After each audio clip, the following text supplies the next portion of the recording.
बिस्मिल्लाहिर्रहमानिर्रहीम। अस्सलाम वालेकुम। लेक्चर का आगाज़ हदीस नबवी सल्लल्लाहु अलैहि वसल्लम से करते हैं। अल्लाह के नबी सल्लल्लाहु अलैहि वसल्लम की हदीस का मफ़हूम है, अल्लाह के नबी फरमाते हैं मोमिन ना झूठ बोलता है और ना अमानत में ख़यानत करता है। आज के लेक्चर में हम इलेक्ट्रिक और ग्रेविटेशनल फ़ोर्स का कंपैरिजन करेंगे। तो सबसे पहले हम इलेक्ट्रिक और ग्रेविटेशनल फ़ोर्स की कुछ सिमिलैरिटीज़ को डिस्कस करते हैं। सबसे पहली सिमिलैरिटी है electric force obey inverse square law. Inverse square law का मतलब है जो इलेक्ट्रिक फोर्स है वो स्क्वायर ऑफ द डिस्टेंस के इनवर्सली प्रोपोर्शनल है। आपने इलेक्ट्रिक फोर्स का फार्मूला पढ़ा है के Q1 Q2 over are square. तो ये जो फोर्स है ये square of the distance between two charge के इनवर्सली प्रोपोर्शनल है। इसी तरह ग्रेविटेशनल फोर्स भी obey the inverse square law. आपने ग्रेविटेशनल फोर्स का फार्मूला पढ़ा है Gm1 m2 over are square, और इसमें भी जो फोर्स है वो square of the distance between two message के इनवर्सली प्रोपोर्शनल है। Second, electric force conservative force है। कंजर्वेटिव फोर्स वो फोर्स होती है जिसमें वर्क डन पाथ पे डिपेंड नहीं करता। आप एक पॉइंट से दूसरे पॉइंट तक जिस मर्जी पाथ से लेके जाएं वर्क डन सेम होगा।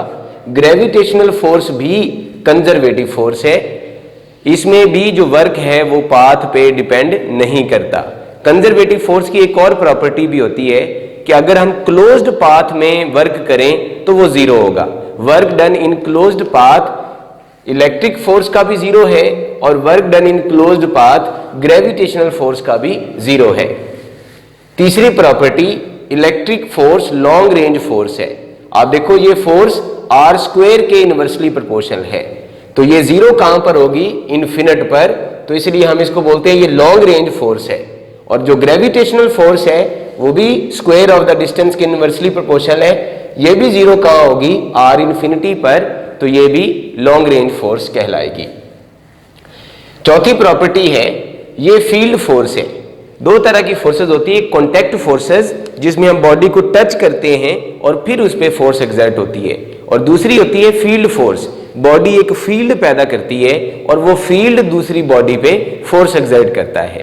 तो ये भी एक फील्ड फोर्स है, इसमें चार्ज एक इलेक्ट्रिक फील्ड पैदा करेगा और वो इलेक्ट्रिक फील्ड दूसरी बॉडी पे फोर्स एग्जर्ट करेगा। ये भी एक फील्ड फोर्स है, इसमें मैस एक ग्रेविटेशनल फील्ड पैदा करेगा और वो ग्रेविटेशनल फील्ड दूसरी बॉडी पे फोर्स एग्जर्ट करेगा। ओबे प्रिंसिपल ऑफ सुपरपोजिशन, ये वाली फोर्स भी obey principle of superposition. Principle of superposition ये है कि अगर आपके पास बहुत ज्यादा चार्जेस का कॉम्बिनेशन हो तो किसी एक चार्ज पे लगने वाली फोर्स सब चार्जेस की लगने वाली फोर्स के सम के बराबर होगी। इसी तरह अगर आपके पास बहुत सारे मैसेज का कॉम्बिनेशन हो तो किसी एक मैस पे लगने वाली फोर्स सब मैसेज के लगने वाली फोर्सेस के सम के बराबर होगी। इसको हम प्रिंसिपल ऑफ सुपरपोजिशन बोलेंगे। तो ये वाली फोर्स भी प्रिंसिपल ऑफ सुपरपोजिशन को ओबे करती है और ये फोर्स भी प्रिंसिपल ऑफ सुपरपोजिशन को ओबे करती है। मिसाल के तौर पे अगर हम सोलर सिस्टम की बात करें तो अर्थ के अराउंड प्लैनेट्स भी मौजूद हैं और अर्थ के इर्द गिर्द और सन भी मौजूद है। तो ये सब प्लैनेट्स और सन अर्थ पे फोर्स एग्जर्ट कर रहे हैं। तो अर्थ पे लगने वाली जो टोटल फोर्स होगी वो इन सब की फोर्स के सम के बराबर होगी। इसी तरह एक एटम के अंदर बहुत सारे इलेक्ट्रॉन्स भी मौजूद हैं और फर्ज करो न्यूक्लियस भी उसमें मौजूद है, तो किसी भी इलेक्ट्रॉन पे जो लगने वाली फोर्स होगी वो न्यूक्लियस की फोर्स और सब इलेक्ट्रॉन के लगने वाली फोर्स के सम के बराबर होगी। यानी दोनों फोर्स प्रिंसिपल ऑफ सुपरपोजिशन को ओबे करती हैं। अगली प्रॉपर्टी है obey Newton's third law. Electric force Newton के थर्ड लॉ को ओबे करती है। अगर एक चार्ज है 10 कूलम और एक है 3 कूलम, दोनों चार्ज एक दूसरे पे इक्वल फोर्स लगाते हैं लेकिन ऑपोजिट डायरेक्शन में लगाते हैं। जो ग्रेविटी की फोर्स है वो भी न्यूटन के थर्ड लॉ को ओबे करती है। अगर दो डिफरेंट मैसेज हैं, फर्ज करो अर्थ और मून है, तो जितनी फोर्स अर्थ मून पे लगा रहा है उतनी ही फोर्स मून अर्थ पे लगा रहा है। दोनों फोर्सेस इक्वल होंगी मैग्नीट्यूड में लेकिन डायरेक्शन में ऑपोजिट हो। अब हम बात करते हैं dissimilarities between electric and gravitational force. तो सबसे पहले आप देखो इलेक्ट्रिक फोर्स का फार्मूला है K(Q1Q2/R²। ये फोर्स दो पॉइंट चार्जेस के दरमियान है या दो चार्जेस के दरमियान है, बिटवीन टू चार्जेस, लेकिन gravitational force between two message है। ये दो चार्जेस के दरमियान है और ये दो मैसेज के दरमियान है।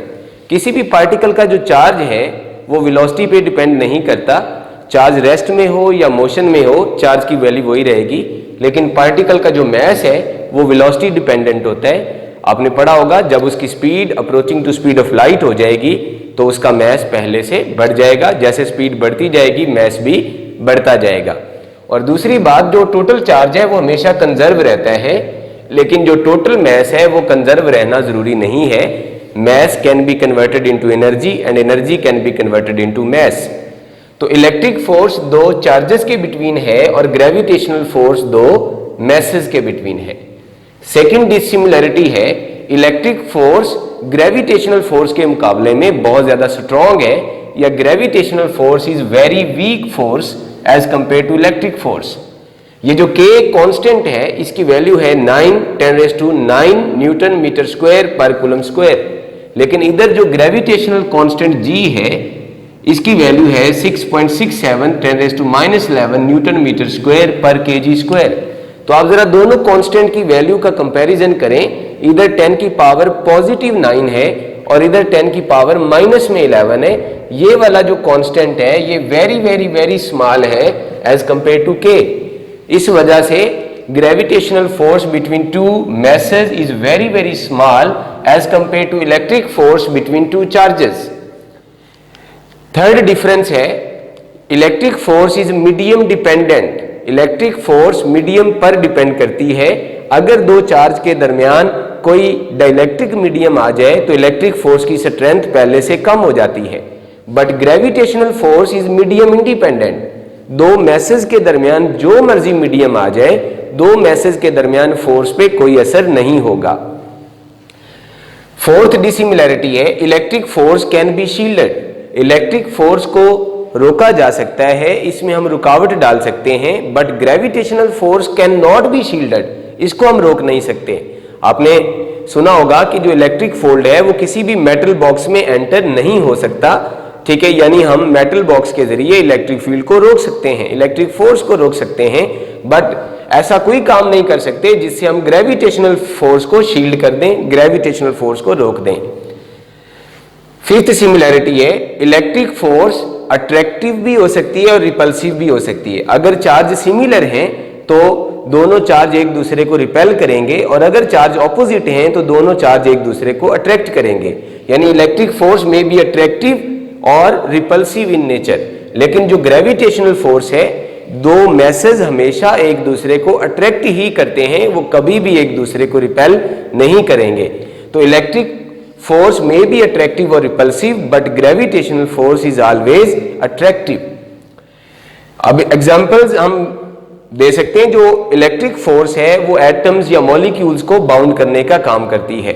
जितने भी इलेक्ट्रॉन्स हैं न्यूक्लियस में जुड़े हुए हैं, उन सबको जोड़ने वाली जो फोर्स है वहां पे वो इलेक्ट्रिक फोर्स है। जितने भी एटम्स या मॉलिक्यूल्स किसी सब्सटेंस में एक दूसरे से जुड़े हुए हैं, उन सबको आपस में जोड़ने वाली फोर्स इलेक्ट्रिक फोर्स है।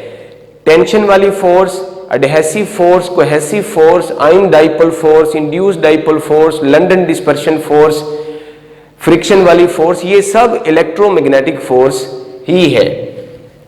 और जो ग्रेविटेशनल फोर्स है वो मैसेज को बाउंड करने का काम करती है। हम सब जमीन के साथ जुड़े हुए हैं ग्रेविटेशनल फोर्स की वजह से। समंदर जमीन के साथ अटैच है ग्रेविटी की फोर्स की वजह से। सब सैटेलाइट, मून, ये सब अर्थ के साथ अटैच हैं ग्रेविटी की फोर्स की वजह से। ये जितने भी प्लैनेट्स हैं ये सन से जुड़े हुए हैं ग्रेविटी की फोर्स की वजह से। जितने भी स्टार्स हैं वो गैलेक्सी के अंदर जुड़े हुए हैं ग्रेविटी की फोर्स की वजह से, and so on. Thank you so much. Allah Hafiz.